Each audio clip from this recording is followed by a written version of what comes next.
युधिष्ठिर ने युद्ध के बाद संपूर्ण नारी जाति को एक ऐसा श्राप दिया था जिसके श्राप के चलते आज भी लोगों पर इसका असर दिखाई देता है। 18 दिनों तक चलने वाले महाभारत के युद्ध में हर दिन कुछ न कुछ विशेष घटित हुआ जो लोगों के लिए आज भी शिक्षा, संदेश और उपदेश की तरह है। इस युद्ध के अंत में युधिष्ठिर ने अपनी मां कुंती को श्राप दिया था। तो आइए जानते हैं पूरी कहानी। इतिहास के सबसे बड़े युद्ध महाभारत की कहानी तो आप लोगों ने सुनी ही होगी। इसके तमाम पहलुओं, घटनाओं की छोटी छोटी कहानियां हैं। पांडव और कौरवों के बीच धर्म और अधर्म को लेकर चले इस युद्ध का परिणाम काफी भयानक था।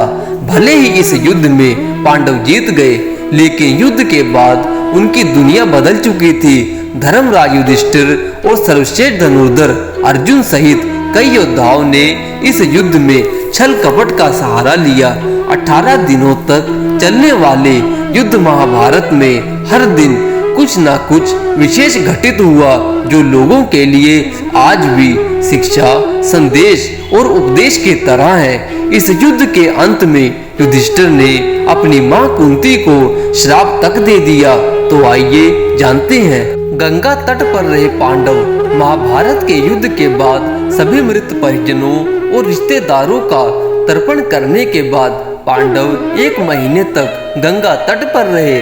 धर्मराज युधिष्ठिर को देखने और उन्हें सांत्वना देने के लिए कई महान ऋषि और संत के आने जाने का क्रम लगा हुआ था। इसी बीच नारद ऋषि भी युधिष्ठिर के पास गए और युधिष्ठिर की मन स्थिति के बारे में पूछा। नारद ने युधिष्ठिर से प्रश्न करते हुए कहा कि हे युधिष्ठिर, अपनी भुजाओं के बल और भगवान कृष्ण की कृपा से आपने इस युद्ध में विजय प्राप्त कर ली है।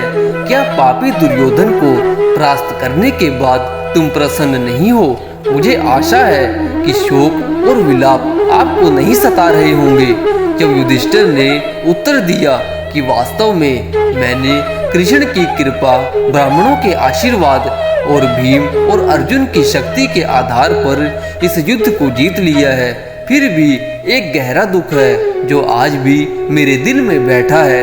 मुझे लगता है कि मेरे अपने लोभ के कारण ही इतनी बड़ी संख्या में सभी लोगों का वध हुआ।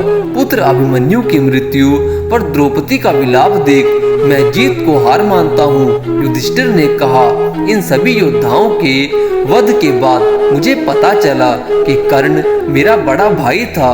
उसका जन्म सूर्यदेव और मेरी माँ कुंती के मिलन से हुआ था। उन्हें सारी दुनिया राधा का पुत्र मानती थी, लेकिन वास्तव में वह मेरी माँ के सबसे बड़े पुत्र थे। मैंने अनजाने में उन्हें मार दिया। ये बात मुझे अंदर से खाई जा रही है। ना तो अर्जुन और ना ही भीम, ना ही छोटे भाई जानते थे कि कर्ण हमारे बड़े भाई हैं। हालांकि कर्ण जानते थे कि हम उनके छोटे भाई हैं। उन्हें इस बात की जानकारी भगवान कृष्ण और मेरी मां ने दी थी। दुर्योधन के साथ उनके घनिष्ठ संबंधों के कारण वह हमारे पक्ष में नहीं आ सके।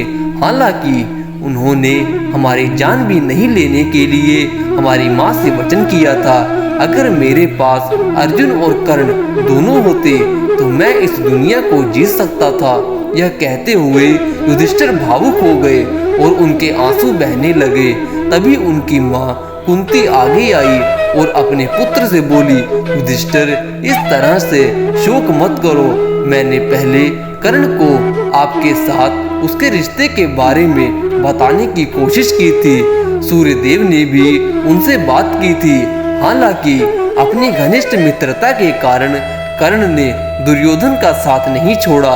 मां कुंती के द्वारा समझाए जाने पर भी युधिष्ठिर अपने क्रोध और शोक को शांत नहीं कर सके। धर्मराज युधिष्ठिर ने अपनी मां कुंती से कहा कि आपने इतनी बड़ी बात छिपाकर हमें अपने ज्येष्ठ भ्राता का हत्यारा बना दिया। युधिष्ठिर ने क्रोध में आकर अपनी मां कुंती के साथ समस्त नारी जाति को यह श्राप देते हुए कहा, मैं आज समस्त नारी जाति को यह श्राप देता हूँ। अब चाह कर भी कोई बात अपने हृदय में छिपा कर नहीं रख पाएंगी।